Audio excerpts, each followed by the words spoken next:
Welcome to the Down Dog Athletics Podcast, a competitor's guide to mental health and mastery, your resource for conversations around mental health and the mindsets necessary to master every area of your life.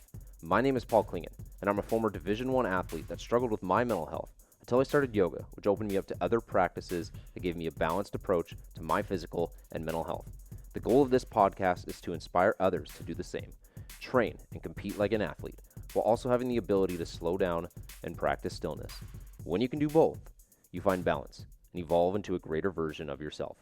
What's up, everyone? Welcome to the Down Dog Athletics Podcast, Competitor's Guide to Mental Health and Mastery. My name is Paul Klingen, and I am your host. Hope you guys are all having an awesome August, settling into summer.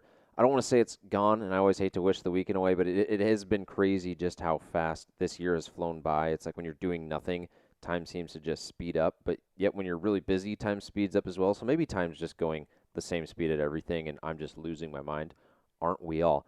Anyway, one of the things that I'm really excited to talk about before I get into today's podcast is a big project that I've been working on, and you guys are actually hearing about it first, and it's 30 days of coaching that I've built, and you're going to be able to get access to it for free on my website by going to downdogathletics.com. I'm going to tell you a little bit about it. Basically, when I work with people, we'll do things from training, we'll do yoga, mobility, but we're also doing a lot of what I call the light side. So we're doing breath work, we're doing yoga, we're doing meditation, we're doing journaling. And so I've taken a lot of the main topics that I'll talk about and maybe pain points that I have with clients, and I filmed different videos on them. And I've also taken blogs, I've taken podcasts that I've recorded with guests, and I've kind of aligned them to specific days. So maybe there's a specific day where you're going to get a lot of information on strength training. Then the next day you're going to get a lot of information on mental health. Maybe the next day it's meditation. Next day it's going to be journaling. Next day we come back and we go into something that's mobility or yoga specific. And what it does is for 30 days, you're going to get an email sent to your inbox for these different topics, and I'm going to be coaching you through everything. What I'm also doing with it is you'll have access to special discounts to different products that I have so that you can have maybe a program or a plan that you're working towards. And like I mentioned, you can go to downdogathletics.com and check that out.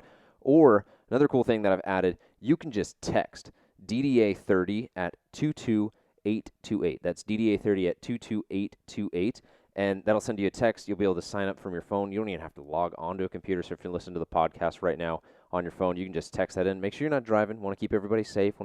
Make sure everyone's staying healthy and safe. Everything is already crazy enough as it is. But again, DDA30 22828. You'll be able to sign up for that, or go to downdogathletics.com. And this is just me wanting to be able to give you guys as many different options to be successful as possible. As I mentioned, it is completely free. You will get different emails coming to your inbox every single day, and it's going to help coach you through a lot of the different pain points that my clients have seen and a lot of different things that I've seen success with those clients. So definitely sign up for that, the 30 days of coaching, Down Dog Athletics. Now, let's get to today's guest. Today's guest is Hannah Hutson, and you might know her on social media by her handle, Get Up With Hannah on Instagram. She's also the owner of Belltown Strength, a gym in the Seattle area. And what I love about her is just how inspiring she is. She gets men and women to think differently about strength training. The other day I saw a video of her doing kettlebell swings with like a 70-pound kettlebell, something really heavy. And I was just like, man, this girl's impressive. And I've met her through different people in the Seattle area. But one of the things I wanted to talk to her about was just her approach when it comes to training people, coaching people. I always love talking to other people that are really successful as maybe a gym owner or as a coach, and how they get people to buy in to what it is that they're trying to do, and how she helps clients with their mindset, with their training, their nutrition. And so we're going to talk a lot about that, how she got into fitness, what she loves about kettlebells, how her approaches make her really successful with what she does with clients, and then anything that she's working towards in the future. Obviously, this is the COVID era, and so hearing also how she has navigated and adapted to this landscape, I found really interesting. And we'll have some other personality questions that are fun, but really excited to have Hannah on for the podcast. And so here we go. Without further ado, Hannah Hutson. What's up, Hannah? Thank you so much for coming on the show. It's good to have you. Thank you. I'm so excited to be here. Yeah. So we were talking right before we popped on just kind of how like the day-to-day life of a trainer, coach, business owner has shifted for the fitness industry.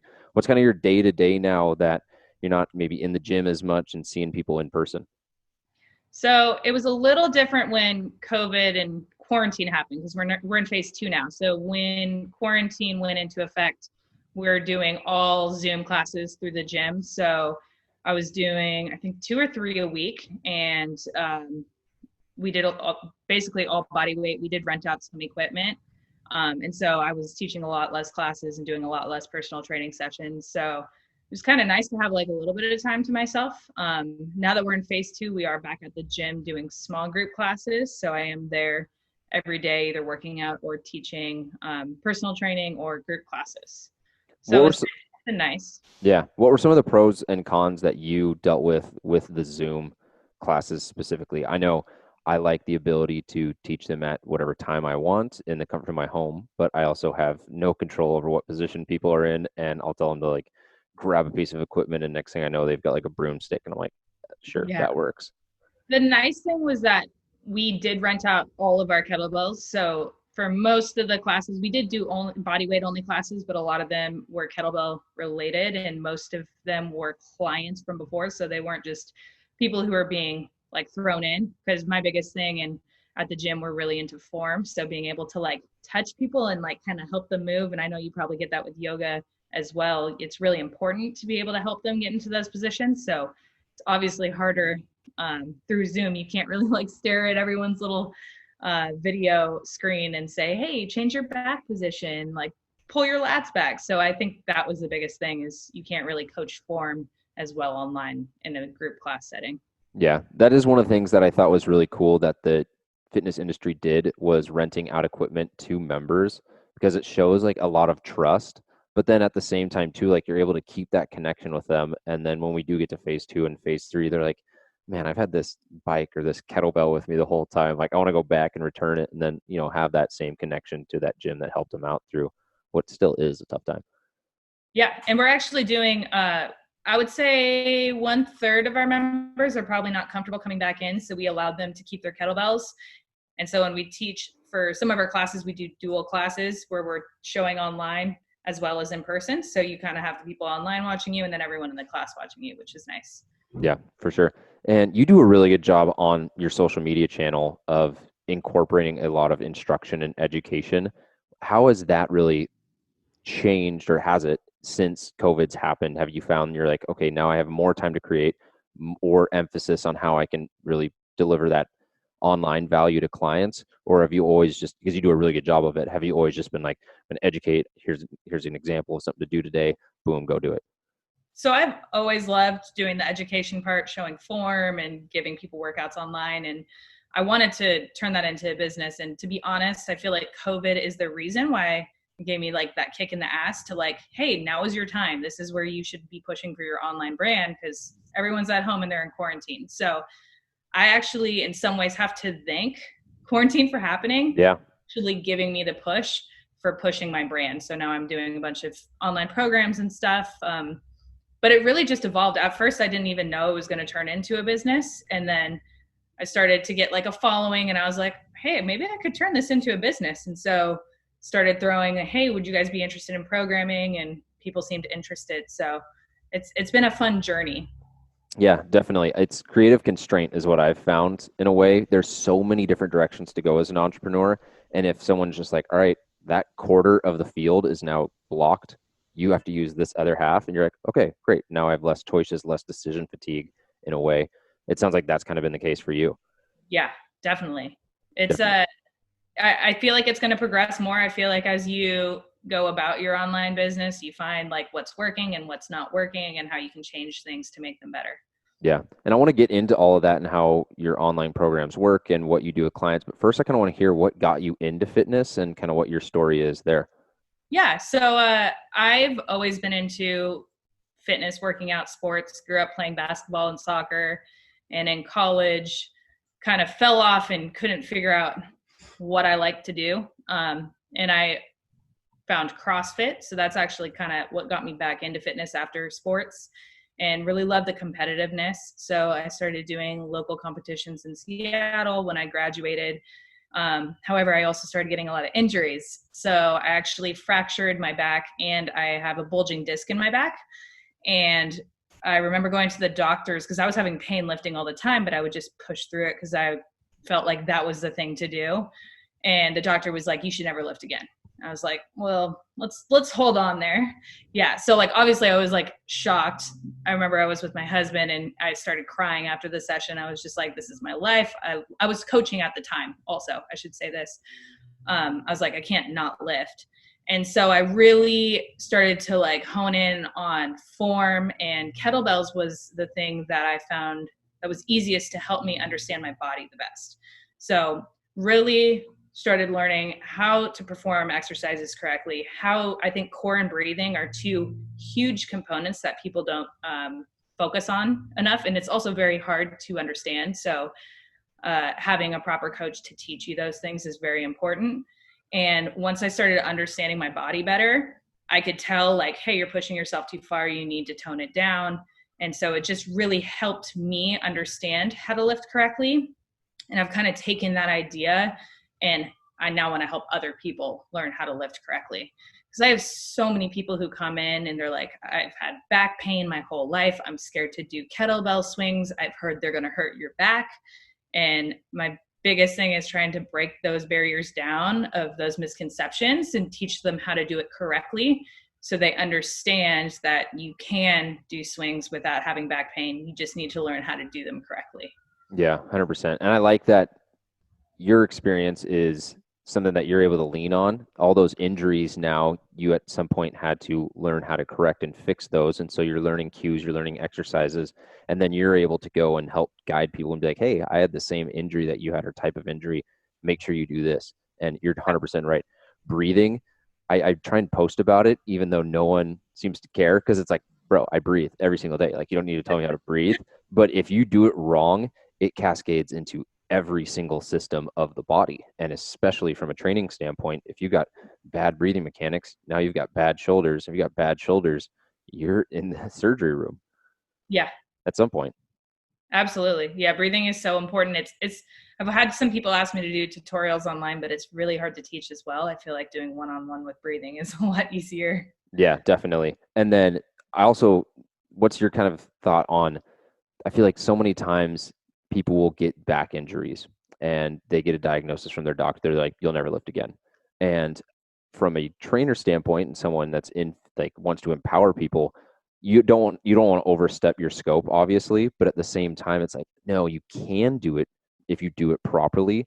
And so what's kind of like your experience when people say like, oh, I'll never do that again? And you're like, no, you will, but we just got to get there the smart way. I think they need to be able to trust you. And I think working slow, so not just being like, all right, we're going to do really heavy deadlifts right now, is very important. And I actually have a client who is a perfect example. She's been my personal training client for 3 or 4 years now. And she came in just scared to lift, basically. She did CrossFit for a little bit, got injured, kind of the same exact background as me. And we just worked on her core, hollow rock holds, learning how to do planks, learning how to breathe correctly, learning how to breathe as you lift correctly. And we've now built her up to where she actually feels comfortable going back to a barbell. And before she was just like, absolutely not, I'm never going to do that again. So I think having her feel comfortable with the breathing and the core and just trusting me as a coach is what helped her get past those barriers of being scared to lift again. Yeah. And I think that's a really important thing to do, is establish that core strength and then have someone start with maybe a kettlebell deadlift elevated and have like that progression, as opposed to just being like, all right, first day ever seeing you, today's class, we're doing maybe in like a CrossFit style, we're doing barbell back squat or barbell deadlift. And it's like, can they even do that? There's definitely like fun elements to that. And it definitely is high pace and people get results. But I think to your point with like your experience and what a lot of people experience, if you just go and throw 200 pounds over someone's head, can be problematic. So it is definitely good to like take it slow. And if you're listening as someone getting into fitness, that's another thing too. Like I always love to say, slow is smooth, smooth is fast. Like get good at the easy, like things that you think don't matter and get really efficient to those, then speed them up, then load them, then increase the intensity, and you're going to go so much farther. I think people want to see results so fast and they don't want to take the time to learn the mechanics because they're just like, I want to see my biceps, I want to see my shoulders. And I'm just like, well, let's slow it down. Let's get some reps, like light reps under you, so you know how to actually do those movement patterns correctly. And then we can worry about it, gaining muscle or whatever it is that they want.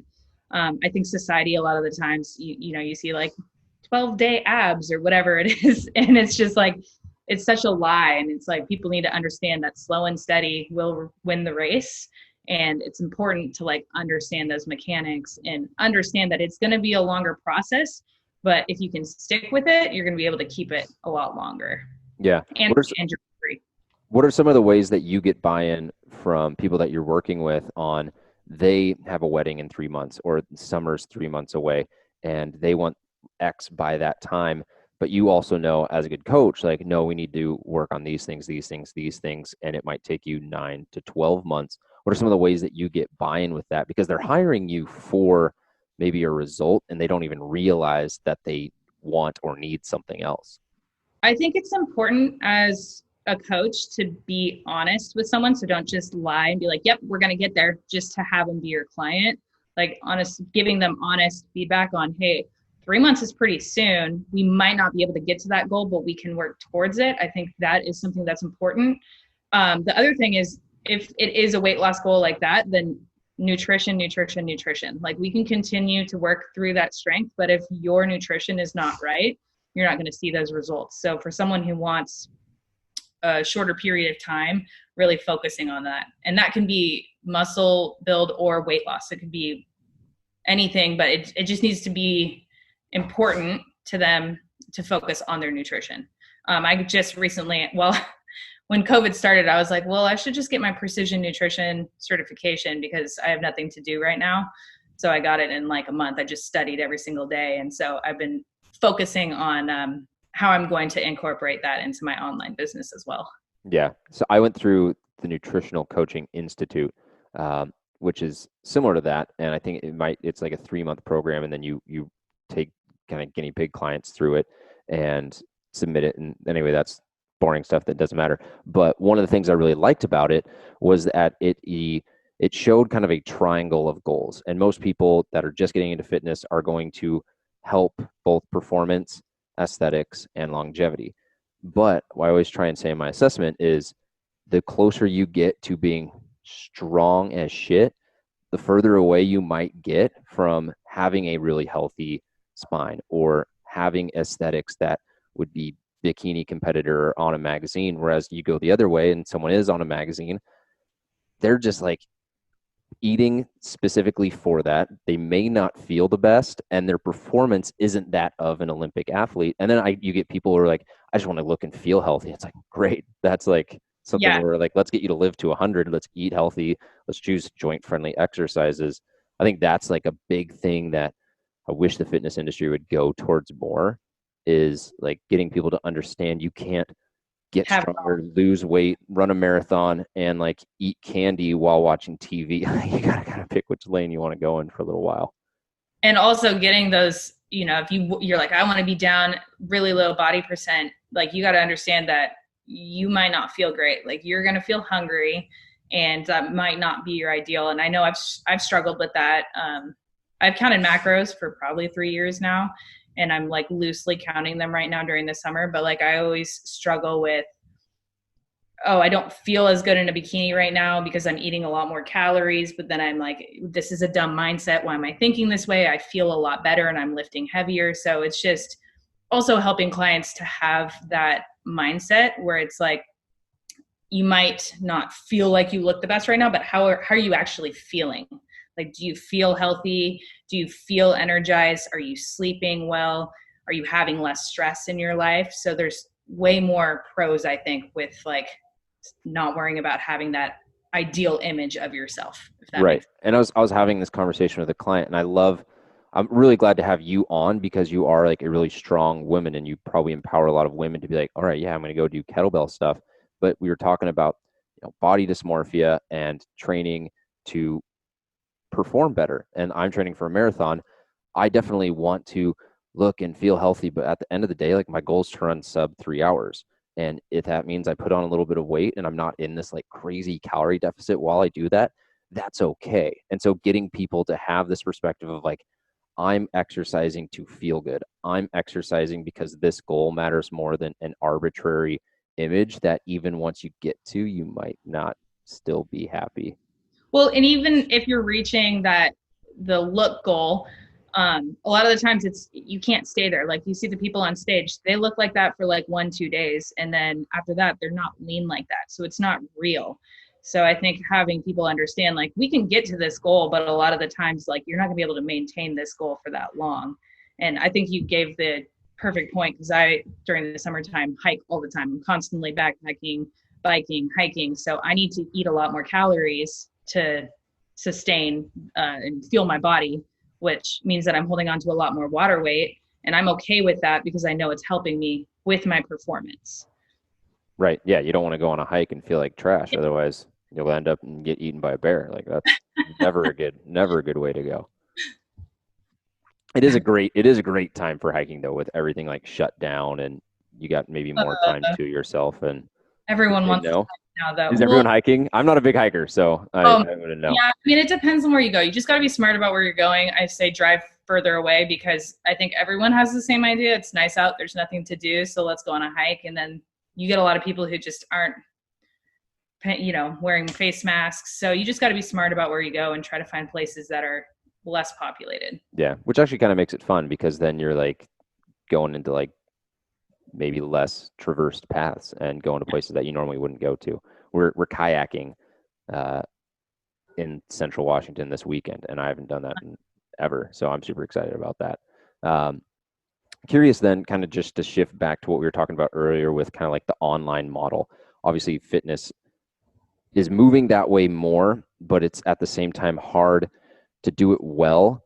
And also, I think to get people to understand like the value of it, because it can be something where you get people who are just like, here's a pre-programmed workout plan, here's a pre-programmed macro prescription, I'll email you in like 2 months, versus like something else that may be a little bit more tailored. I've worked under and with a lot of different online coaches, and I think that it is 100% where fitness is going. It's more accessible, it's more empowering, and it definitely works. But how do you structure everything to make sure that it is delivering on everything that you would get in person outside of like in-person physical cueing? I think I have a bunch of tiers. So it kind of depends on what the person is looking for. I have, more cost efficient ones, and then ones that are more personalized programming. So it kind of depends on what the person is looking for. I do have, like, my kettlebell shred is a generic program that is just for basic all around muscle strength and like fat loss. Mm-hmm. So you're going to get like strength, and then you're going to get cardio at the end. So there is progression to it. It's not just random workouts. And then I also have personalized training, which is going to be 2 tiers. You have one where you can send me videos for form, and then another one if you're like, oh, I feel confident with my form, then you don't need to do that. So it kind of just depends on what the person is looking for. What I love about the personalized programming, though, is my clients are seeing results so much faster. So they have specific goals, and I'm helping them reach those goals, and we adjust the programming if it's not working for them. And I think that's also, it's a lot more motivating. Once you start seeing those results, then you start getting motivated and you're like, I want to do this. I'm so excited. Let's do it. And I think the online model is also great because less excuses. You're doing it at your house. You literally can go into your room next door and work out. And then you also have a coach who's going to be, kind of on your butt, making sure like you're getting it done. And I'm also here just to listen to them if they need to vent about, things that are going on in the world, or if they're dealing with stress. So I feel like coaches can relate to this, but we are kind of therapists at the same time as coaches. We're here to listen. We're here to help them if they want it. Like a lot of the times I feel like my clients just vent to me about life issues, and if they want advice, I'll give it to them. If they don't, totally fine. I'm just here for them to be an outside person of their world and listen, essentially. Yeah. 100%. The listening piece and like feeling heard. That's one of the things I love about being able to get on the phone with online clients is it at that point becomes like a mindset call where you're talking through maybe the training stuff and answering any questions from a nutritional standpoint, but then you're maybe able to dig into the deeper like whys or the things that are holding you back. Or I'll have like 20-minute conversations about like how they're being affected by COVID, and I may be the only person they talk to that day that isn't work related. And so I think that it's always been a really interesting blurred like gray line between a personal trainer and like at what point do you become like a person trainer where you're like coaching them through life in a way. And Absolutely. I feel like a lot of people in the fitness or like personal trainers, they'll then go get a nutrition degree. I feel like at some point it might shift also towards like psychology, because it plays such a big role in a coach. It's like 50% programming, 50% understanding the person. And some people need you to like get in their face and tell them like, all right, let's go. Like you can do this. And some people need to like feel safe and then they trust you and then boom, they go and crush it. That was one of the things I really liked about the precision nutrition certification. They talk a lot about mindset. And so it's not just like, you need to be eating whole foods every single day. That's what you should do. That's your goal. It's like taking a step back and figuring out, okay, what's actually going on in their life? Where is the stress coming from? And how can we help them lessen that stress so that they can reach their goals? So it's nice to kind of take a step back, because I feel like before I would just be like, well, you should just be eating whole foods and lean meats every single day, whole grains. And now it's like, okay, let's take a step back. Where is this person in their life? Like if they're eating, and I actually have a client I'm working with, and he's completely changed his lifestyle of eating just once quarantine started, because he was kind of like my guinea pig of like the precision nutrition, but he was like Snickers bars, pizza, shakes, like already made shake. Yeah, All the like good that's stuff. all. And it was like so hard to try to figure out. So we literally started with, I want you to eat one food of color every single meal. So whether that's you have your shake, totally fine, and then you have an apple with it. And so we've just slowly progressed to, now he doesn't have shakes. He has pizza on like a special occasion, and he's eating all whole foods. So it's finding those like baby steps to helping them progress in a way that doesn't feel too overwhelming for them. Because you don't want to just like up and throw up their entire life and make everything more stressful for them. You got to figure out how to do it in a way where they're going to feel confident in the task that they're given, and they feel like they can actually accomplish that. Yeah, I'm glad you brought up the stress piece too, because there's different things that can cause stress. And if you don't address a lack of sleep or creating habits that allow them to deal with stress that might be coming from work, then you're only able to stress them out so much from a training standpoint or from a deficit standpoint from nutrition. And so it's almost like our job is to manage their overall stress so that we can push them a little bit harder in the gym. But until they get the stress managed that is causing them to go and smash 2 boxes of pizza, then we can only do so much. You know what I mean? And also, like, we might be the only person in their life that's actually supporting them. So like sometimes you're in a family where they're like, I don't want to stop doing those things. Like, so they don't feel supported, and we might be that only person that's there as their support system. So I think that's very important too.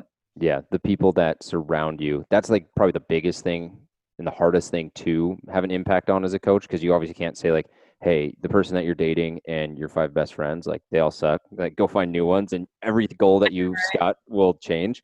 But at the same time, that has a huge impact. If you were to go move and you go, let's just say LA or New York, and you happen to have 5 roommates who are all like savage CrossFit athletes, like Yeah. through osmosis, you're going to win the games. Like that's just kind of how, the environment plays a role on overall fitness. And so I think it is really cool that you as a coach have the opportunity to be like maybe one of those 5 people on their inner council that has that impact on them. Yeah, absolutely.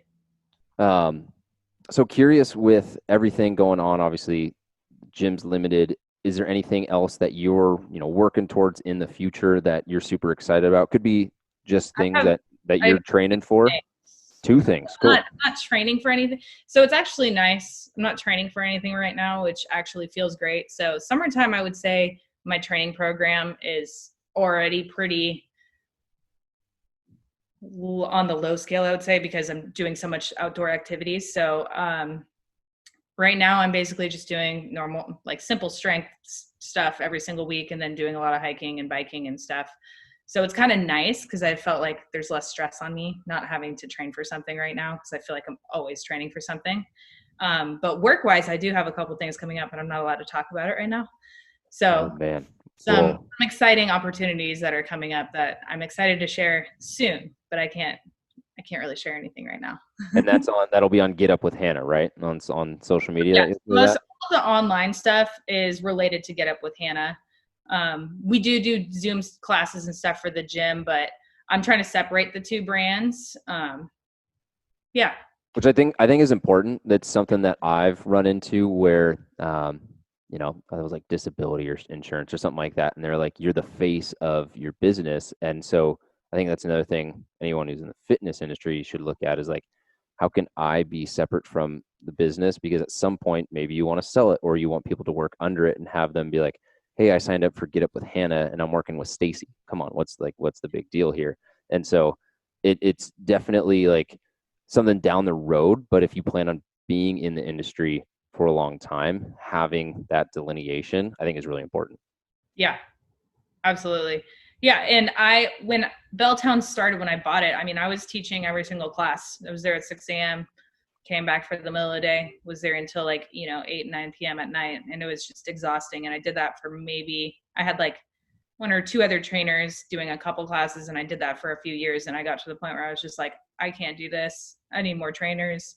So I've basically built it up now to where I'm only teaching a few classes. And then I have some personal training clients that I've had for years that I'm still doing. But for the most part, I have an awesome team of trainers who know how to teach classes really well. So it's been nice to not have to teach every single class and take time for my online business. Yeah, 100%. If you could go back, I don't know how long when did you say you bought the gym? It was honestly, I think we're 4-year anniversary is in a couple weeks, I think. Okay, cool. So if you could go back 4 years and be like, all right, Hannah, like here's a couple things you should know. Like, what would you say to your younger self? Oh, I mean, I think I would have tried to, it was very like abrupt when it happened. The previous owner was just kind of like, I'm done. I'm either shutting down or you can purchase it for me. And so it was very like not, I wouldn't say not thought out, but I would have liked to have a better business plan going into it. I didn't get a business degree. I have a biochem degree. So That's all you need for right? kettlebells. I'm like, I have a biochem degree. I don't have a business degree. So I think, I mean, it's nice because I do have a partner who does all of the like back end stuff. But just having a better like marketing plan and like understanding like who your clients are. We did move a year and a half ago into a new space, and the new space has definitely been a lot better, but I wish we could have like moved right away because I feel like it would have been like a fresh start right off the bat versus waiting 2 years to move. Yeah, cool. Yeah, no, that's all good feedback, and that's like the hardest thing is, especially in fitness, you want to try and like solve everyone's problems, and you got to like be good at solving a specific problem and be okay saying no to other people. If you were like Get Up with Hannah and you did barbells and you did sprints and like, you know what I mean? Like, and swimming and everything else, then people are like, what do I go for her for? Yeah, you got to have your niche. And I feel like kettlebells is definitely mine. The gym also, we rep kettlebells obviously a lot. The one other advice I would give is we are all really good at a couple of things. We're not good at everything. So make sure you have a team. So, I'm not great at sales and marketing. So I have someone for that. Business, not my greatest thing. So I have someone for that. I'm really great at training. I'm really great at helping my other trainers be better trainers. So I'm really good at that. And that's what I focus on. And so as long as I have a team that I'm working with, it's going to make the business a lot stronger. So Yeah. I think it's important to know what your strengths and weaknesses are. And that goes for any industry where you want to hold on to everything, but you may be like dragging the boat down with your really bad marketing and you think it's great, but in reality, you need to go hire a designer or someone to do it for you. Yeah. So I like those. Those are really good ones. Cool. So a couple personality questions just so everyone can get to know you. And I also find these a lot of fun as well. So we'll paint the picture. You just finished this like monster 8-hour hike. You're starving. You can have anything in the world, like any food. What's your like favorite meal that you could have? Lately, I've been really into Thai food. So like I'll just get Thai food right after with a White Claw. It's great. Is this like a pad thai, a red curry, Usually do like pad see ew, which is the yeah, noodles. It's like my favorite. And I'm pescatarian, so I'd usually do like shrimp or something in it. perfect. I always tell myself I'm going to save half of it for later. No. And by later, I mean like 2 minutes, and then it's all gone. And I'm like debating whether or not I want to order again from Caviar because it's so easy to eat that stuff. Yeah. I went to Thailand, I Ooh. can't remember, maybe 3 or 4 years ago, and things are cheaper there. And so I was able to get red curry and fried rice, or pad thai and pad see. And that was a long haul back from the 20,000 calories that I had almost every single day, because it was more than just one White Claw as well. But Thai food, definitely with you on that. Okay, so next one. It's Sunday night, movie night. You get to watch your favorite movie with someone who's never seen it before. What movie are you watching? Let's see. I like comedies. I'm trying to think of a comedy I've watched recently. I can always watch like Wedding Crashers. That's always a good one. Yes, that's Those are the movies one I that, would go to. yeah, I've seen that probably like 15 times and it never gets old. Or Bridesmaids. I don't know if you saw Bridesmaids. I have seen that one. That one's a really good one. That Any, one makes me laugh every I time. tell people to look away every once in a while. If you remember that scene from the when they're trying on dresses. Yes. Anyway, you guys got some songs, you got some movies to watch, and you got some pad thai to have, because we just brought up all the good stuff. Hannah, thank you so much for taking the time to come on. Hopefully, phase 3 happens soon and things can start coming back to normal.